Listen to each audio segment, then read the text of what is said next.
But first, Ugandan Foreign Minister Sam Kahamba Kutesa will be the new chief of the United Nations General Assembly.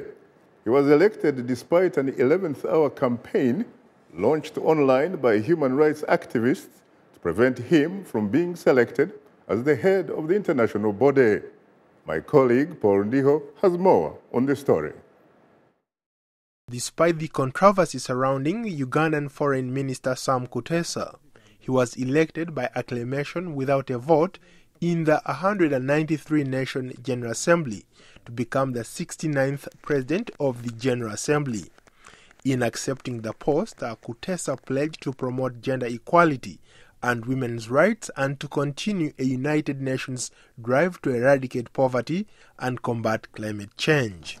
Our world continues to be confronted with different challenges of global reach and impact. They include poverty and hunger, underdeveloped education and health services, unemployment, poor and inadequate infrastructure in many developing countries, insufficient and expensive energy, climate change and rising sea levels, armed conflicts, and emerging threats to peace and security. The Ugandan diplomat said that his chosen theme for the UNGA's 69th session will be delivering on and implementing a transformative post-2015 development agenda.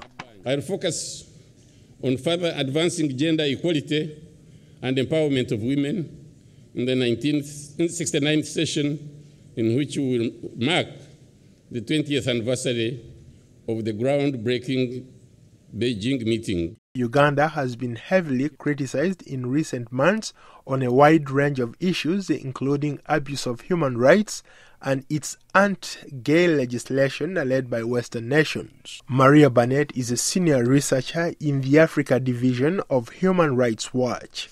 We've seen a rash of very, very poor laws be passed in this parliament. For example, the anti-homosexuality law, the problem there being not just the criminalization of same-sex conduct, but the restrictions on talking about homosexuality, on organizations that seek to work on the rights of homosexuals, real restrictions on freedom of association and expression in that law. Mr. Kutesa was questioned by reporters about his country's controversial laws on homosexuality. As long as they respect the privacy, their right to privacy, I have no problem with it at all. Ms. Barnett has other concerns about the rights of non-violent protesters. We also still have, really significant concerns that as protests have occurred in Uganda over the last several years, people have been killed by the use of live gunfire, and we haven't seen real investigations. We haven't seen anyone held accountable for those deaths. Mr. Kutesa's election generated a lot of debate, including an online petition that had garnered over 13,000 signatures by the time of his election. The petition alleged that Mr. Kutesa was a spokesman for a regime that has oppressed its citizens and a government that was responsible for the death of millions of people across the region. Other critics said that Kutesa's election as President of the General Assembly was a questionable one, raising issues of corruption and conflict of interest.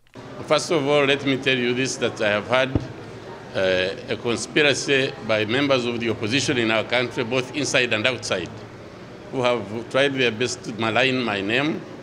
I have never been found corrupt. I'm not homophobic. In 1999, he was censured by the Ugandan parliament for allegedly misuse of office and influence peddling. He has also survived multi-million-dollar corruption scandals since no formal charges were brought against him. Paul Ndiho, VOA News.